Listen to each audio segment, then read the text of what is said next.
تحریک انصاف کے long march کے لیے سینیٹر کامران مرتضیٰ کی درخواست غیر مؤثر قرار دے دی گئی۔ چیف جسٹس عمر طیب بندیال نے ریمارکس دیے کہ احتجاج کا حق لا محدود نہیں ہے، آئینی حدود سے مشروط، اگر کوئی واضح طور پر آئین کی خلاف ورزی کرے گا تو خطرہ ہوگا تو عدلیہ مداخلت کرے گی، کیونکہ یاد رکھیں کہ کامران مرتضیٰ خود وکلا بھی لانگ مارچ کر چکے ہیں۔ افتخار چودھری کی بحالی، مولانا فضل الرحمان کامران مرتضیٰ صاحب نہایت قابل احترام ہے، سپریم کورٹ بار کے صدر ہیں۔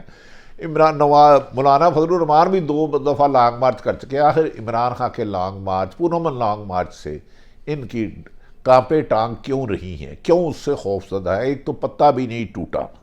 ہاں، عوام جوک در جوک ہزاروں لاکھوں کی تعداد میں شامل ہو رہے ہیں۔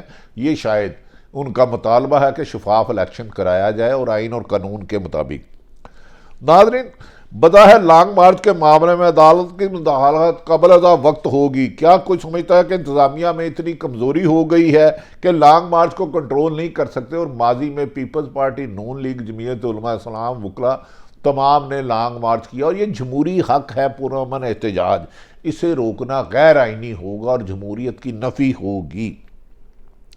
ناظرین، آپ چاہ رہے ہیں، سپریم کورٹ نے کہا کہ آپ چاہ رہے ہیں کہ ڈپٹی کمشنر کا کردار ادا کرے، غیر معمولی حالات میں عدلیہ مداخلت کر سکتی ہے، یہ ایگزیکٹو کا معاملہ ہے اور انہی کو لانگ مارچ کو سیکورٹی دینا ان کی ذمہ داری میں شامل ہے، انہی سے رجوع کرے۔ یہ ایسے چھوٹے چھوٹے معاملات میں سپریم کورٹ کا وقت ضائع نہ کیا جائے۔ جب انتظامیہ کے پاس ایسی صورتحال کنٹرول کرنے کے وسیع اختیارات موجود ہیں تو عدالت مداخلت کیوں کرے؟ بڑی معقول بات کی، جس پر عمران خان کے ایک آئینی حق کو چھیننے کی جو کوشش کی گئی ناکام ہو گئی۔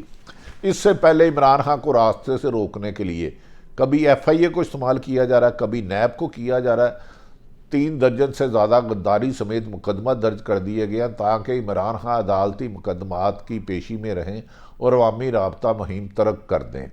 تو وہ شخص عوامی رابطہ مہم کیسے ترک کر سکتا ہے جس کی ایک سائفر سازش کے تحت پی ٹی آئی کے بقول حکومت چھین لی گئی تو وہ بعد نہیں آیا، جس پر درجنوں مقدمات درج کر لیے گئے تو وہ حقیقی آزادی کی جنگ عمران خان نہیں چھوڑ سکتا، جس پر قاتلانہ حملہ ہوا تو وہ نہیں چھوڑ سکتا۔ لہذا حکومت اور اس کے اتحادیوں کی یہ کوشش ناکام ہوتی جا رہی ہے، اس لیے عمران خان کے خلاف ہر دوسرے دن بے پر کی پروپیگنڈا کیا جاتا ہے۔ اہم تکرار کے پر حکومتی حلقوں میں نئی بحث شروع ہو گئی ہے۔ ذرائع کے مطابق نون لیگ کے بعد رہنما تکرار کی منظوری وفاقی کابینہ سے لینے کے حامی ہیں۔ وفاقی کابینہ کی منظوری مہر لگنے کی کسی فورم سے انگلی نہیں اٹھائی جائے گی، لیکن اس میں بھی کہا جا رہا ہے نواز شریف جو ملک سے بھاگے ہوئے ہیں اور محترم وزیر اعظم شہباز شریف میں اختلاف اور آصف علی زرداری میں اختلاف ہے، یہ آئینی معاملہ ہے اور سربراہ فوج کا پاکستان کا ہوتا ہے۔ اکثریت نے تکرار کا انتظامی ثوابدیدی اختیار وزیر اعظم کا قرار دیا ہے جو آئین کے مطابق ہے۔ پیپلز پارٹی اور جے یو آئی نے اس معاملے کو مکمل طور پر اپنی اندر خانے شرائط رکھنے ہیں، بظاہر کہتے ہیں وزیر اعظم پر چھوڑ دیا، جبکہ وفاق میں ہر بڑے عہدے پر لڑائی جھگڑا ہو رہا ہے۔ آصف علی زرداری مکمل حق لینا چاہتے ہیں، انہوں نے کہا عدم اعتماد تو میں نے منظور کرائی، پاکستان مسلم لیگ نون تو عدم اعتماد کے حق میں نہیں تھی اور اب ہمیں ہی چیٹ کیا جا رہا ہے۔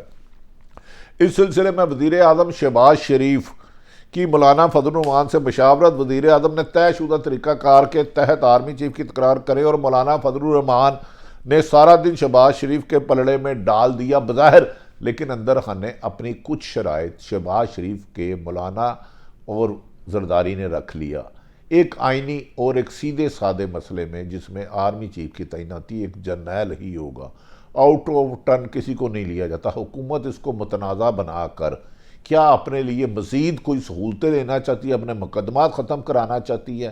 اس سے پی ٹی آئی کے مطابق حکومت اس میں بدنیتی ہے اور اس کو ہتھیار کے طور پر استعمال کر رہی ہے، جس کو ٹی وی ٹاک شو میں بجائے اس کا فوری طور پر سمری کے آنے کے بعد وزیر اعظم آرمی چیف کی تعیناتی کا اعلان کر کے اس پروپیگنڈے کو ہمیشہ کے لیے ختم کر رہے ہیں۔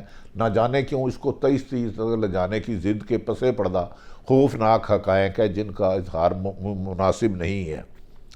ادھر ناظرین، آصف علی زرداری نے بھی اپنا مکمل حصہ لینے کے لیے اسلام آباد میں ڈیرے ڈال لیا اور شہباز شریف کو پیغام دیا ہے کہ کوئی کام بھی آپ انڈیپینڈنٹ نہیں کریں گے، ہماری رائے اور مشاورت بھی شامل ہوگی۔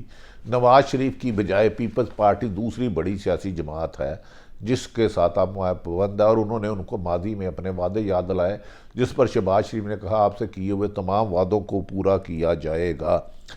شہباز شریف کی پرسرار خاموشی نے بہت سارے سوال اکٹھے کرے اور بر وقت آرمی چیف کی تعیناتی نہ ہونے پر سیاست دان اس پر متنازع بیانات دے رہے ہیں اور مختلف خبریں آ رہی ہیں، کبھی کس کو بنایا جا رہا ہے، کبھی کس کو بنایا جا رہا ہے۔ یاد رکھیں کہ آرمی چیف کی تعیناتی نہایت شفاف اور صاف طریقے سے ہوتی ہے۔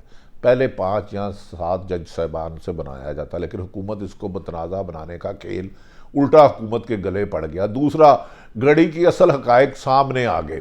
10 کروڑ روپیہ قیمت لگائی گئی اسلام آباد کے ایک جولر سے، اس کو 5 کروڑ 70 لاکھ میں فروخت کیا گیا، اور اس کے تمام کاغذی ایویڈنس حکومت نے، عمران خان نے حکومت اور اپنے گوشواروں میں ظاہر کر دیا اور اپنی ٹیکس ریٹرن میں بھی اس انکم کو ظاہر کیا۔ حکومت عمران خان کے خلاف ایک مبینہ جرائم پیشہ عمر فاروق کو استعمال کرنے کی کہانی حکومت کے لیے کئی سوال چھوڑ گئی کہ اب آپ نے جتنے بھی خود تحائف لیے ان کی تمام تفصیلات سے عوام کو آگاہ کیا جائے۔ اگر یہ آگاہ کرتے ہیں تو حکومت پر ایک بہت بڑا حکومتی اتحادیوں پر سکینڈل آئے گا، جس کی وجہ سے اب اس بات کو گول کرنے کے لیے حکومت نت نئے سکینڈل آ رہے ہیں، کیونکہ عمران خان کا لانگ مارچ حکومت کے لیے نیندریں حرام کر چکا ہے۔ وہ جانتے ہیں کہ عمران خان عوام کی طاقت سے نئے الیکشن لینے کی آئینی جدوجہد کر رہے ہیں، اسی لیے انہیں روکنے کے لیے کبھی جھوٹے مقدمات کا سہارا، کبھی نیب کا سہارا، کبھی ان پر قاتلانہ حملہ، کبھی ان کے لوگوں کی خرید و فروخت، اور کبھی ان کے لوگوں کو رینٹے پریس کانفرنس کے سلسلے شروع کیے گئے ہیں۔ تمام حالات آپ قدر رکھے کہا جا رہا ہے کہ پاکستان میں 1 دسمبر سے حالات معمول اور بہتری کی طرف گامزن ہوں گے اور پاکستان میں حقیقی جمہوریت کا آغاز ہوگا۔ پاکستان زندہ باد۔